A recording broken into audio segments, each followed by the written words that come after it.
legendary drops. I've never seen one of his videos before, so I've never been more embarrassed to be a millennial. I guess I can relate to this since I fall in that category. I don't think I've ever been more embarrassed to be a millennial, and honestly... Okay, he did the title right off the bat. He did the title right off the bat. That's saying something. You know what? As a self-elected representative of my own generation, I would like to issue a public apology to the rest of society. I am so sorry. Is anybody looking to draft me?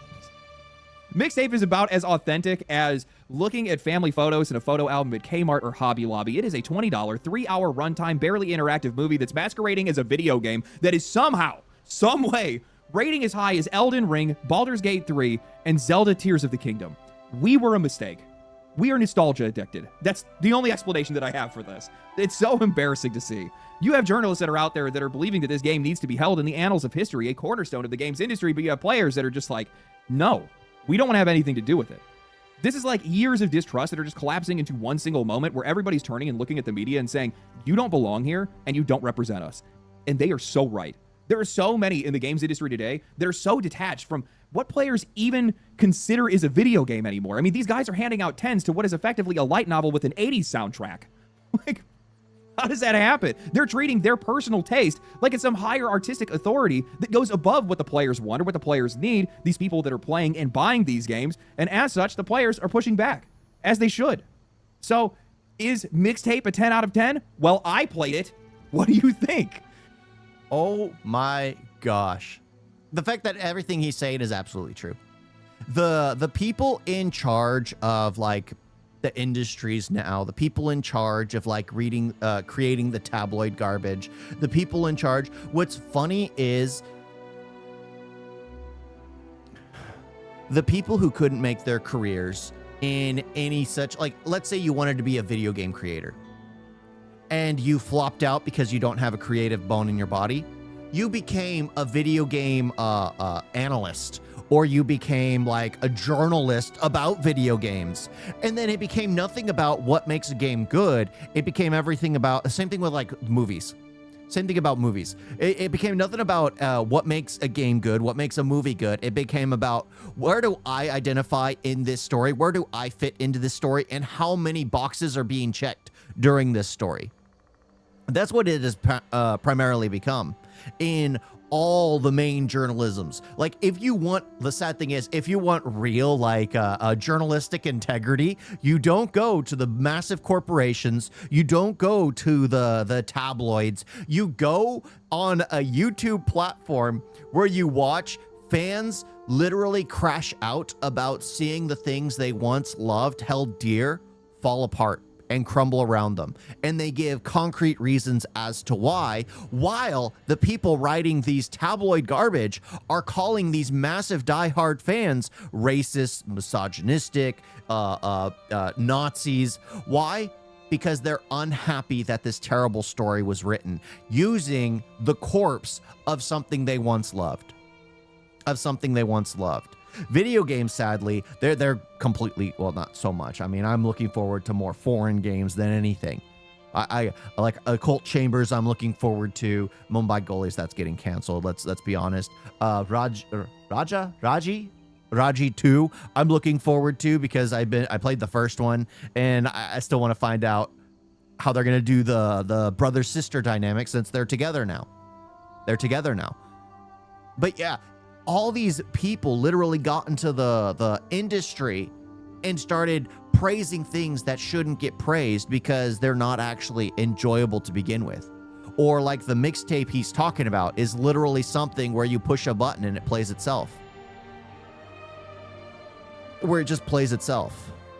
Today, we're going to be talking about one of the most controversial, not a video games ever made, the public's reaction to it, what game developers are hopefully going to learn from this situation, and how for whatever reason people just do not understand why the players are pushing back.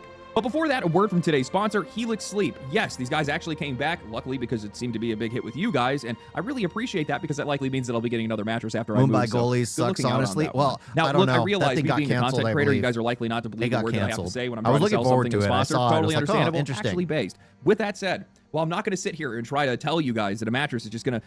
Yeah, what was it? The two brothers I don't know how I feel about that one, if I'm honest. I don't know. Where it's like the two together. Who knows? It looks a little choppy. The Avatar Unleashed, they really got to do a lot of work on that one, because right now it just feels very lackluster. Because even the the vertical that little trailer they put out. Vertical slice. Yeah, someone corrected me on it. He was like, "Oh, it's the vertical slice." And it's the thank you for that. But it's like, yeah, the vertical slice they put out just seemed very lackluster, and I'm looking forward to it being improved upon. But the problem is like I fear like a lot of games just turn out to be fake. Just turn out to be a scam, especially nowadays. Because what was it? That massive MMO so many people were looking forward to that literally just got canceled last year at the end of, I think it was, or was it this year? Was it January of this year? I can't entirely remember. But the fact that that whole thing was kickstarted, they made a ton of money, and then the game just goes up in smoke. Unreleased Mixtape was almost immediately met with near universal praise from critics. IGN, DualShockers, Insider Gaming, and VGC all gave it a 10 out of 10, with more and more of them flooding in as the days went on. The game is now sitting at an 85 on Metacritic, and IGN's has now become the most controversial review because, well, the last games that they gave a 10 to were Elden Ring, Stardew Valley, Baldur's Gate 3, and Legend of Zelda Tears of the Kingdom. All of these are massive, beloved, transformative games that people still talk about every single day, so naturally, this game, Mixtape, it must be an insane god amongst games, right? No, definitely not. Mixtape launched to an eye-watering 15,000 players. Sorry, that's 1,500 players before reaching their peak of just over 2,000 players. It was developed by Beethoven and Dinosaur and published by Annapurna Interactive, a subsidiary of Annapurna Pictures, a company that's owned by Megan Ellison, whose father, Larry Ellison, is the 5th richest person in the world, that also happened to bail that studio out of bankruptcy back in 2019. Isn't it great when indie games have a golden parachute? Isn't that so common in this games industry? These guys are definitely not going to be beating the out. Yeah, it's not an indie game. It's a trust fund kid who can throw millions of dollars into some slop. Millions of dollars to promote something. Millions of dollars to pay off writers to praise something that's garbage. How is this called an indie game when there are millions of dollars put into it? When it, like an indie game, if I just tried to make something myself, using my personal time, just financing it myself. A billionaire financing their own game does not make an indie game. A billionaire financing, or I guess a Nepo billionaire financing an indie game does not make an indie game. Right then, it becomes like an industry game. It becomes an industry game. Maybe a small industry, but it's still an industry game. It's not an indie game. Allegations of being an industry plant. I'm going to tell you that right now. But I played Mixtape, or at least I pressed forward through a collection of memories an entire generation seems to have wished that they had, because, well, the reception to this game is just, it is so fake to me. The reviewers that are out there that are seal clapping over nostalgia, it's just over things that these guys have never even experienced. Now, I'm not saying that... Secret handshake, really? Who out there has ever done a secret handshake? I have never once done a secret handshake in my life. Never once. Independent, that all that needs to be said. Yeah. This is not an independent. It's not. It's it's a Nepo billionaire who wants to hire a bunch of people to make her ideal version of a game. But I can't relate to this. Well, then again, I spent most of my childhood in the hospital, in and out of the hospital, so I definitely can't relate to this. None of this has ever happened to anyone. Unless they got a skateboarder in a wheelchair. Which, knowing this day and age, I could easily they would probably do that. I mean, Spider-Man's in a wheelchair now. Never. Yeah, I've never known anyone in real life who's done a secret handshake. I've seen it in movies, Parent Trap, Community. There are so many films where they got that kind of stuff, but I've never seen it in real life. Is the whole game like press X to begin the cutscene? Yes, that is the entire game. That is literally the entire game. anybody. Obviously, pieces of this people have had messy friendships and mixtapes, and people definitely had some weird nights where everything felt a lot bigger than it actually was. But mixtape does not feel like lived nostalgia. It feels like manufactured nostalgia. It feels like people that are pining for a past that they didn't actually live, but they definitely wish that they had, and a version of you that honestly I think only exists in old movies, old songs, and whatever Pinterest board.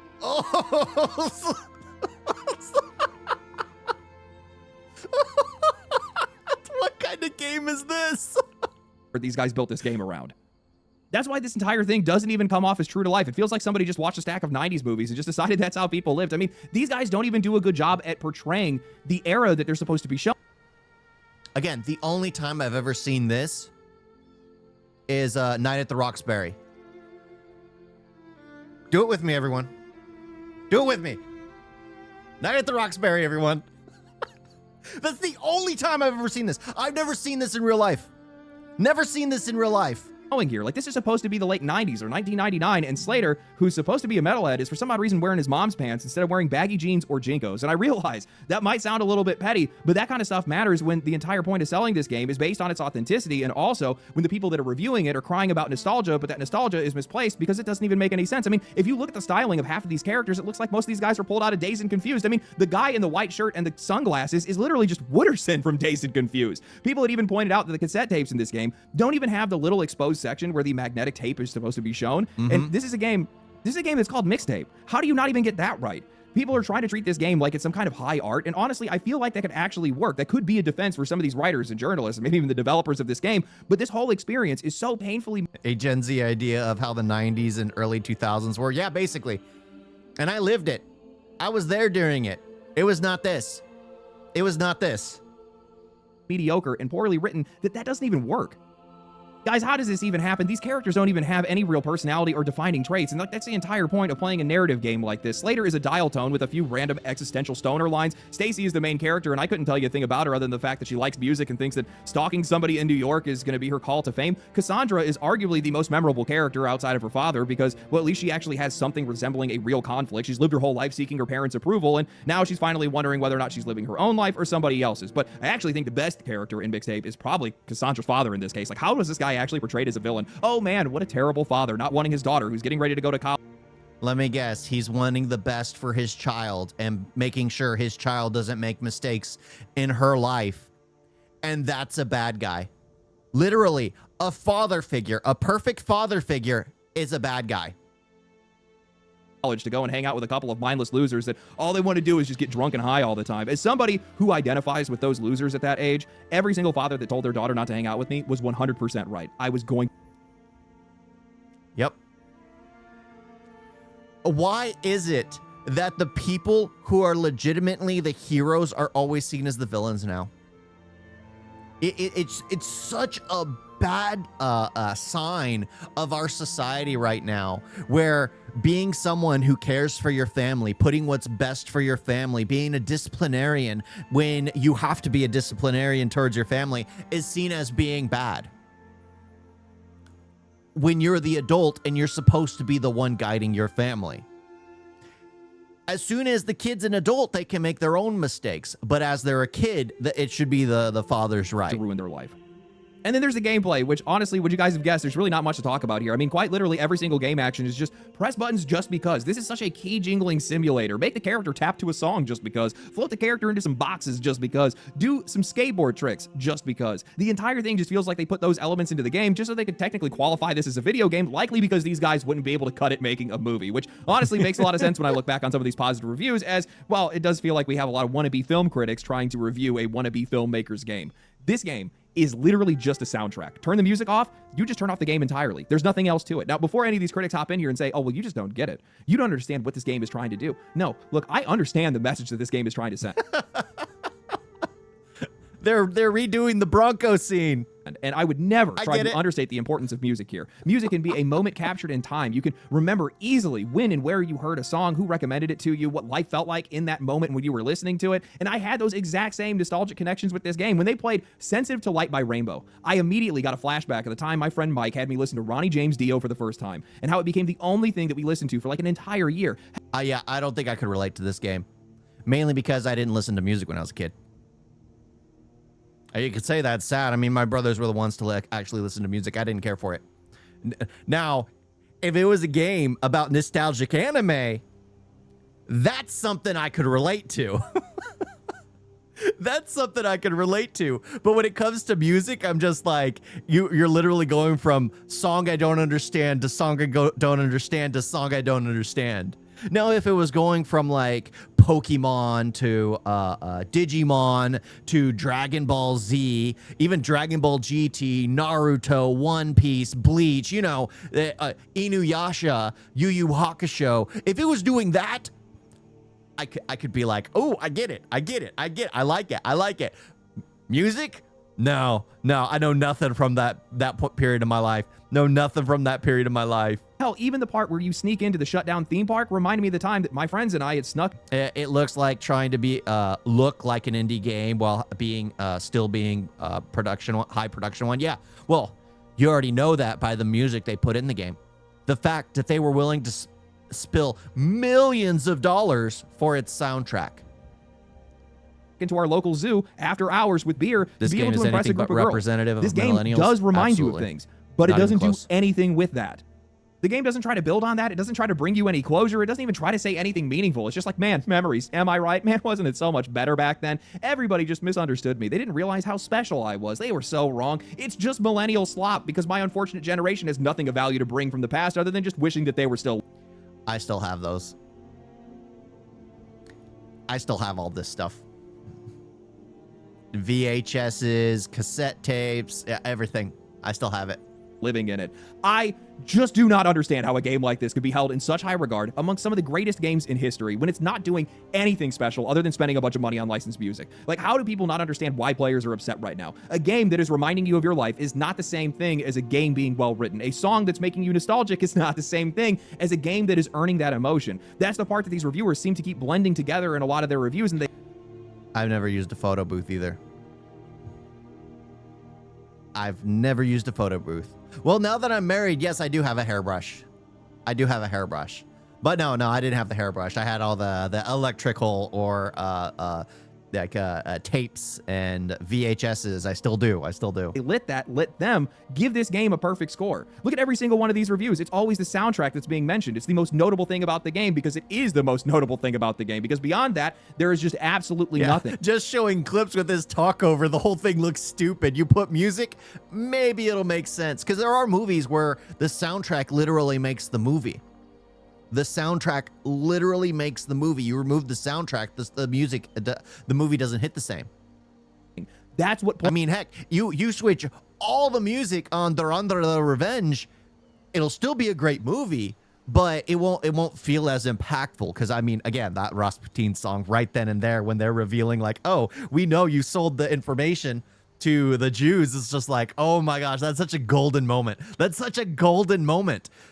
But you change that with something else and it'll probably still work, but it probably won't hit the same. Because when that song came up, it was just like, oh my gosh, type of moment. Players are complaining about right now. But instead of responding to that, instead of meditating on that, the second that this game came under fire from players, it got AstroTurf faster than anything I've ever seen. I mean, we even have Xbox out here putting out a statement saying just because you're not personally into a game doesn't mean it's a bad game. Then you also have people that are saying Mixtape is coming under fire for not having gameplay, which just isn't true. So you guys are just flat out lying now, apparently. Then there's also the usual defenses that have been rolling through. It's not for you. If you don't like it, don't play it. And all of this is just ignoring why people are upset. Because the issue is not that some people like Mixtape. Like, fine, go ahead, like it, enjoy it, have your memories, cry to the soundtrack. I don't care.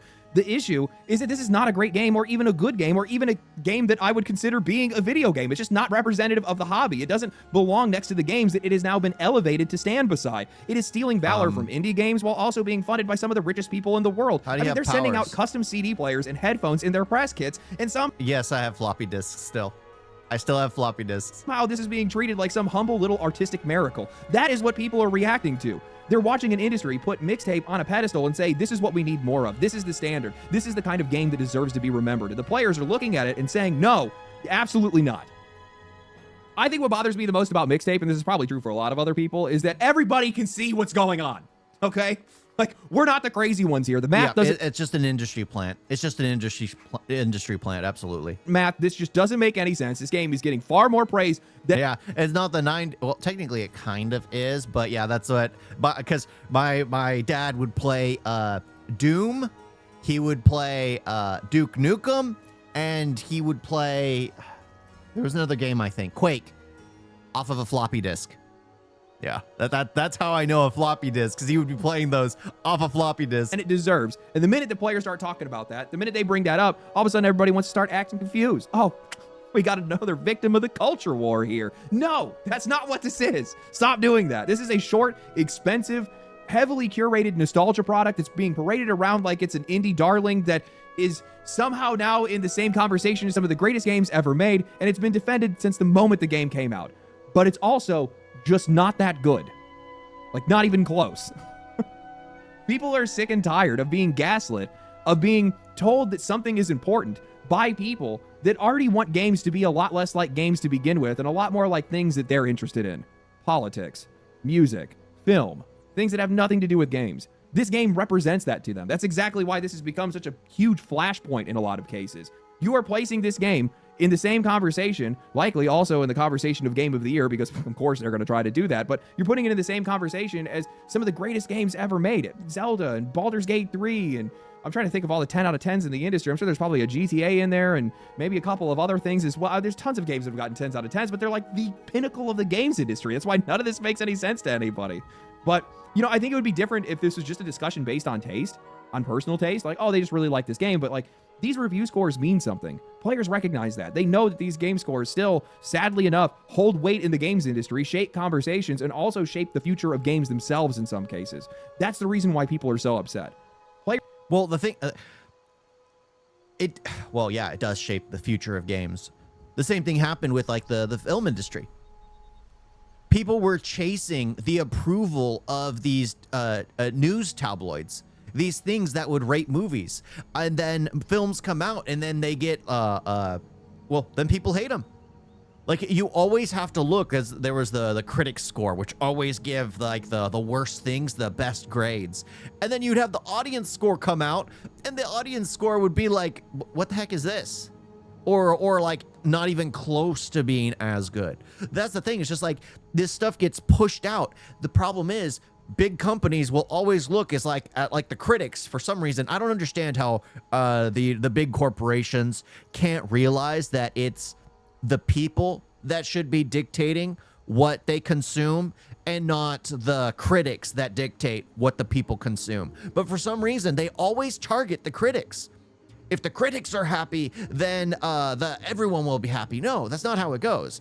It just like with like how Star Wars ruined itself. The fans should have been the target audience. You don't chase these mythical unicorns trying to tame them and make them stallions. Just please the stallions. Please the regular Mustangs. Please the regular mares. Well, I wouldn't be a mare. That's a female horse. But, you know, just please us random horses. Don't chase a unicorn. Please the random horses. But that's the problem. They want the unicorns. You know, the fan base that doesn't exist. The fan base that is everybody in the world. Nobody is exactly the same. Nobody shares the same interest. The problem is that these companies try to target everybody. When you make something for everybody, you make it for nobody. However, when you target something to a specific group of people, you're making it for that specific group of people. Will everyone in that group be happy? No. Look at the Star Wars prequels. But guess what? Even the people who are big Star Wars fans that don't care for the prequels could still enjoy them because they could still see Star Wars. Then you look at like Disney Star Wars. I don't see Star Wars. I see someone trying to pretend to copy Star Wars, but not understanding what literally was the heart of Star Wars. And that's the main problem. That's the main problem, is they literally try to make something for everybody while having it be for nobody. Players know what these scores mean. They know what they can. Batman v Superman, critics hated it, but audience loved it. I didn't like it. And well, I never saw I saw, the only one I saw was the Snyder Cut. I only saw the Snyder Cut. I didn't care for it. End up doing. They know how this industry uses them. And they're being tired of being told not to notice when the praise for a game doesn't match the product. Something I just can't stand seeing right now is how quickly the media just wants to handwave player criticism and try to shove everything under the label of a culture war. They go out and they find the dumbest fringe posts from anti-woke Twitter accounts and they hold them up as if they're representative of everybody, and then they use that outrage to quiet and dismiss legitimate criticism. I just saw The Gamer post an article about how Mixtape is another victim of the culture war, but almost all the criticism that I have seen has had nothing to do with race, gender, nationality, or anything that's even close to that. It's people talking about how they think the game looks lame, how it barely has any gameplay, how it's not for them, and how it doesn't deserve its score, and they don't want games like it to shape the future. That's the actual argument. That's a conversation that a lot of people are having right now, but I don't think that it's one that the media wants to engage with. So instead, they're trying to gaslight everybody instead of just talking about review scores and what they mean to players and the industry. For a long time, reviews were supposed to be able to help players find games and also understand what games were actually worth their time. And also, at the exact same time, it showed a level of quality that the games industry should be aiming for. They were supposed to be coming from people who loved games, understood games, and could explain why something stood out when something else fell short. They were a way of being able to measure a game against the medium itself. But lately, I feel like that understanding and that use is almost completely gone. I feel like every single month we have another game that comes out where the critics are celebrating one thing while the players are looking at it like everybody has lost their mind, or in some cases it ends up being vice versa. And now I realize, like, sure, some people are going to write that off as tribalism or groupthink or players just being mad that somebody else has a different opinion, but I think that that completely ignores why reviews mattered in the first place. Because The Emoji Movie, everyone hates it, but I loved it. Yeah, again, there's nothing wrong with enjoying trash. There's nothing wrong with enjoying trash. But the thing is, most people need to realize, like, when something's trash. You can still enjoy it. Like, there are things that come out that are absolute garbage, but some things come out where it's like a guilty pleasure. You know it's bad, but it still, like, makes you feel good to, like, watch it or consume it. There are those things out there. There are those things. I have those things, but most of the time I, like, know they're bad. But I enjoy it because I know it's bad and I have fun with it. I have fun with it because it's cliche, it's cheesy, it's, like, on the nose, the acting's probably off, but it's still fun. But everyone has their vices, but the problem is when people start defending things that are bad and trying to fight for them as if they're good. Like my friend, he would always talk about things, was like, oh, this, and I'm like, dude, that's what makes it bad. There's nothing wrong with enjoying a bad film, but you just have to know it's bad. players know that review scores are not just random personal feelings. They've never been treated that way. They've always been treated with a level of authority. They affect sales, they affect perception, awards conversations, marketing, storefront visibility, reputations, the games that get remembered, how games get made, how even in some cases they also affect people's bonuses. So when people are out there and they're trying to downplay any of this backlash saying, oh, well, it's just one person's opinion, I think that's what's really getting players pissed off, because that score is not presented like it's some diary entry. What are we talking about here? It's published from a major outlet. It's carrying the weight of that outlet. And when a major outlet gives a game a perfect score, they're not just saying, oh, I had a nice time. They're placing that game in the upper tier of the medium. They're telling the audience that this belongs among the best. They're telling the industry that this is the standard to meet. They are saying that there needs to be more games like this. So let's actually follow that logic. If Mixtape is going to be one of the best reviewed games this year, if these critics are really going to put it up there in the upper echelon of the games industry, then what exactly do these guys want the industry to take from that? Because, I mean, you're giving it a 10, you're giving it 100%, you're saying this is one of the best games that have ever been made, so you want them to learn something from it, right? I mean, when Baldur's Gate 3 and Expedition 33 blew up, those games taught the industry a lesson. They showed that turn-based games are still very much alive, that players want quality and agency, and they want systems that are responding to them, they want better narratives. When Elden Ring did the exact same thing. So this entire game is nothing but like little mini games. The only time you play anything, it's a mini game. Skip the rocks, hit the bat, touch all these VHS tapes, you know, that kind of stuff. That's literally the only gameplay. Or you're skateboarding and you just have to go back and forth on the road. I doubt you can actually get hit by a car. There were a ton of lessons there too. You had scale and exploration, environmental storytelling, execution, a world that was trusting players to kind of figure things out on their own. But with Mixtape, what do you guys want the games industry to learn from it? Make more millennial nostalgia slop, throw in some MTV-esque music video transitions of people floating through hallways, maybe load the thing full of licensed music? How about don't even bother making a video game, just make an interactive movie where you just press the forward button? Oh, I know. Make games that critics like.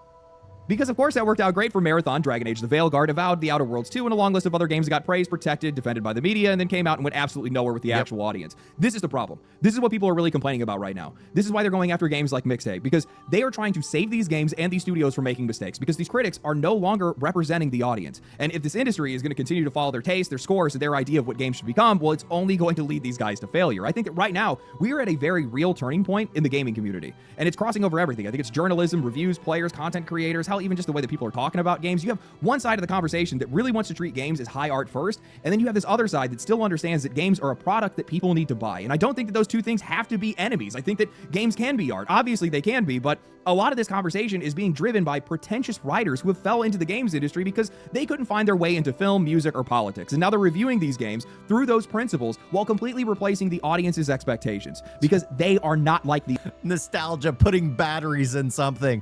You still have to put batteries in things. Come on. Oh, it's a camera. No, you still have to put batteries in things. I still have a battery-operated camera. audience. They do not view games in the same way.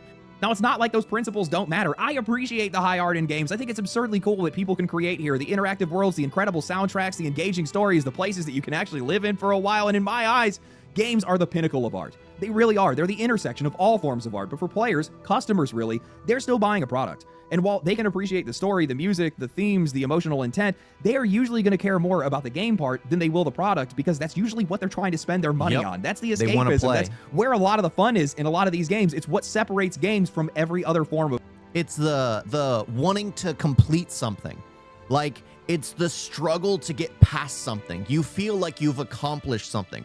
Sure, you're playing a story, but sometimes there's like that boss battle, which is difficult, like in Pragmata, where those giant mechas drop down, and then you have to fight it, and then occasionally small ones will come out. But the feeling you get, and I know a lot of people got this in like Elden Ring and like the Dark Souls games, as soon as you get past that boss, you feel like you've accomplished something great. And that's the point of games. Sure, they're not mind-numbing, they're simplistic stories, but they're there to actually have you struggle, to have you compete, and to have you get past it, or to rage quit and then move on to an easier game. But the thing is, a lot of freaking games now come out where it's a button you push and the game can play itself. Like, what was it? Was it Final Fantasy 16 that came out with a journalist mode where you literally put on journalist mode and the game played itself? Because, well, of course, a journalist is not going to push any buttons. They're just going to sit there, watch it, and then write a simple review for it. And they're going to be happy that they can go do other stuff as the game plays itself. They're not going to be wasting their time on a game because they don't want to play games. That's the thing, is you need people reviewing games who literally want to sit there, want to deal with the struggles, want to break it down and talk about how they struggled with this one boss, but as soon as they got past it, they felt so good. And when you don't get past it and you have to save, you have to deal another day, you have to continue your life, you have to go back to school, you have to go back to work, and then you come home from work and you try the boss once again. And then you finally pass them. It's like a huge weight a huge weight gets lifted off your shoulders until you get to the next boss. But that's the thing. It's the struggle in video games. It's the struggle in video games. Imagine trying to rake in money through nostalgia and failing miserably at it. Spider-Man No Way Home relied entirely on nostalgia value and nailed it. Same thing with Deadpool and Wolverine. Those two are pinnacle examples of nailing nostalgia. And they didn't let it, they didn't wear it out. They didn't wear it out. One and done. One and done. Of course, they tried to capitalize it on after the fact, but nobody cares. That's why Doomsday is going to do good, but nobody's going to continue afterwards. Everyone's going to go see Doomsday and then be like, I'm out. But yeah, that is, but there's no game here. The point of a game is to play it. There's no game here. And what does this have to do with nostalgia? Like the majority of things, they had a superhero moment where they're jumping through the grass fields like a Superman jump. And then they have the whole dinosaur thing. They have the part where they're flying through the skies. It's just like, what the heck does that have to do with nostalgia? Or were most people, when they were kids, shooting themselves up with something? Is that what they're trying to say? Because that definitely wasn't me. I was anime person, I was a complete otaku through and through from a young age. That was my escapism. Media.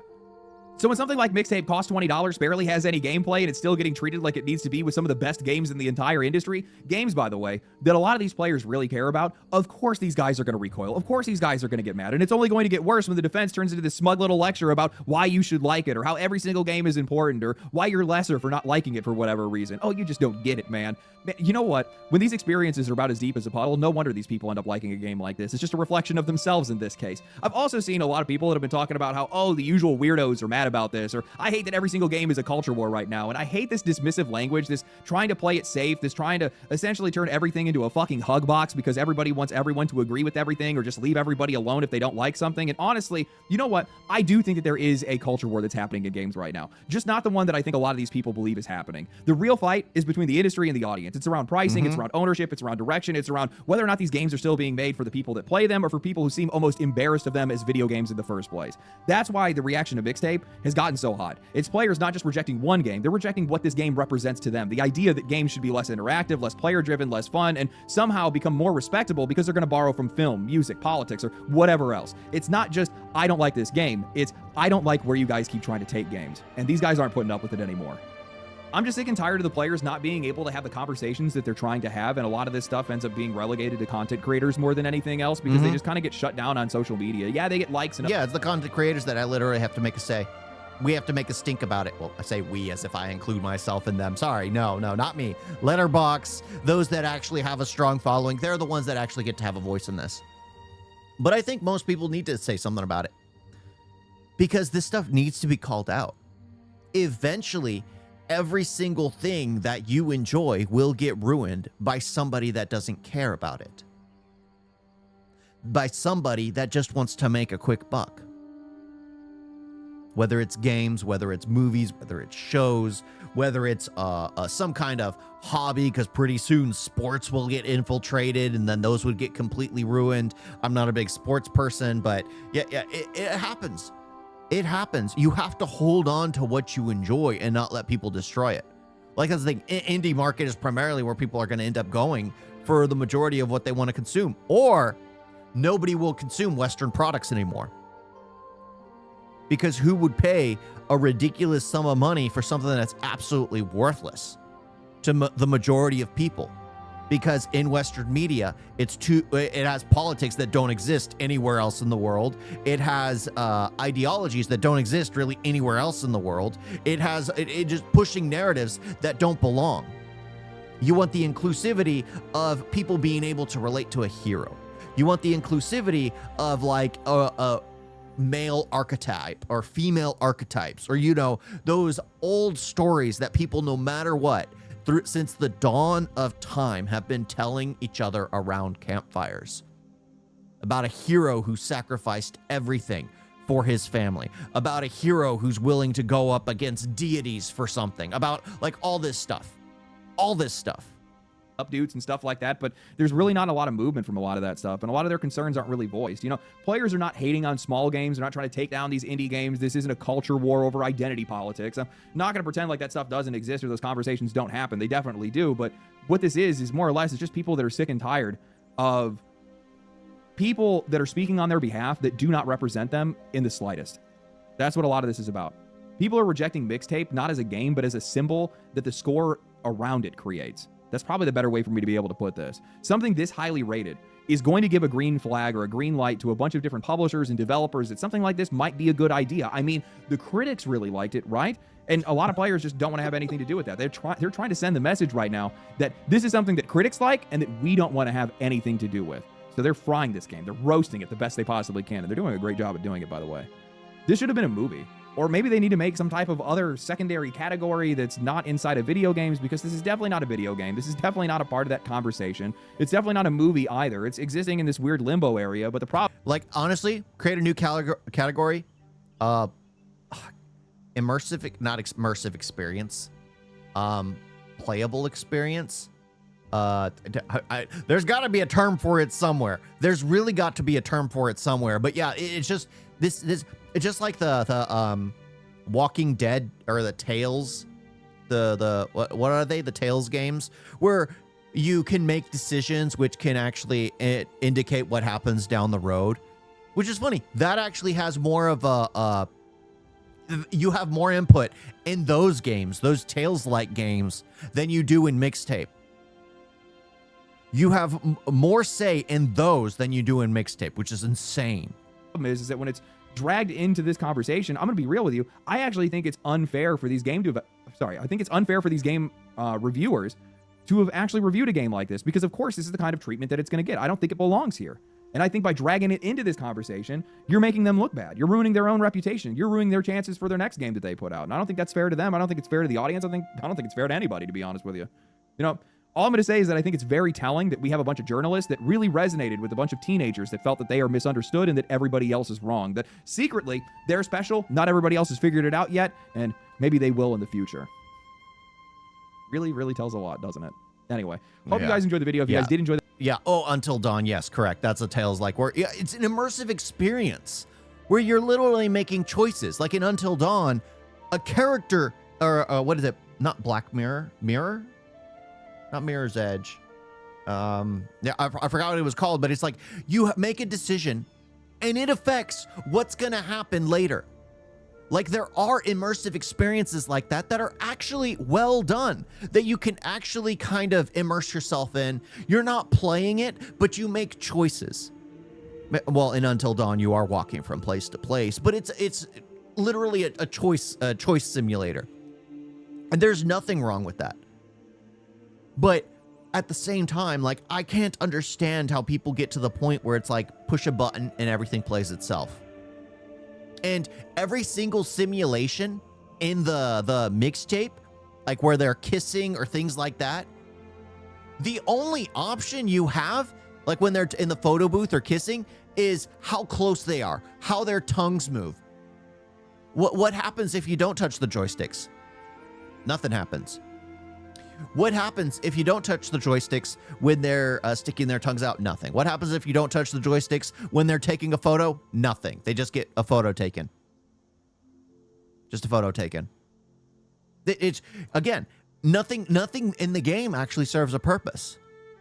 Like, I like, the only thing that got me so, I think, triggered about this was I saw a clip of it on my news, and it was literally the main character girl running, jumping cars, running around fences, and not at a single moment did anyone have to do anything. It wasn't a QTE. It was just a cut. It made you feel like you're supposed to push buttons to get past obstacles, but no, the player takes care of itself. You do nothing. You do nothing. Detroit Become Human. Yes. Detroit Become Human. Heavy Rain. Thank you. That's the one I was thinking of. I don't know why I was thinking Black Mirror. Heavy Rain. That's what I was trying to say. But yeah, there are always those games where you can have choices, where you can make decisions. It actually matters. You can actually play a bit. But in Mixtape, it's nothing but nostalgia. I mean, it's not nostalgia for me because I can't relate to any of that. But then again, I was heavily in anime. I was never into music. I mean, I know the majority of like Naruto openings, Dragon Ball Z openings. If you're talking about that kind of music, I know that kind of music. But I was playing video games like Super Mario. I was playing Die Hard on PlayStation. What was it? Jet Turbo, which was like a racing game, like a motorcycle, but no wheels. It was like a hover bike. Like, I was playing that on PlayStation and watching anime. Those were the two things I did. And then PlayStation 2 came out, Xbox came out. Yeah, I have memories to those. I was playing Fable and Knights of the Old Republic. Those were my go-to, my all-time favorite games. That's it. But but yeah, that's my nostalgia. This stuff, not so much. But then again, I didn't have a normal childhood. Maybe if my brothers were playing that game, they'd be like, oh, this is so nostalgic. Not for me. I can't see myself in that game because a kid wasn't in a wheelchair. in that game. And I was in a wheelchair, which technically is the truth, but I'm trying to be as sarcastic as possible because it's just, I don't know. If I want to play a game, I want to play a game. I want to struggle. I want to push buttons to make a change. That's what I got to do. That's what I got to do. Oh my gosh. Basically a video game without the game part. Yeah. Yeah, basically a video game without the game part. Well, without the fun part or the play part. But apparently it's got the, well, nostalgia? It's got the nostalgia. Yes, I also played a water bike racing game. Yeah. Yeah, everyone's got those games. I mean, I have all my old consoles. I have all my old games except for the few games that one of my brothers gave my favorite game to his friend and he never returned it and still hasn't returned it to this day, which I'm still waiting. And another one of my brothers took them into GameStop to get money back for them to buy a different game, which is always a dumb idea. Always a dumb idea. You guys got a video?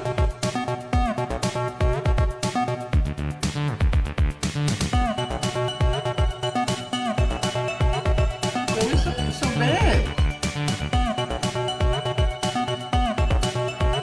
And don't forget to like and subscribe. Wait, wait on that.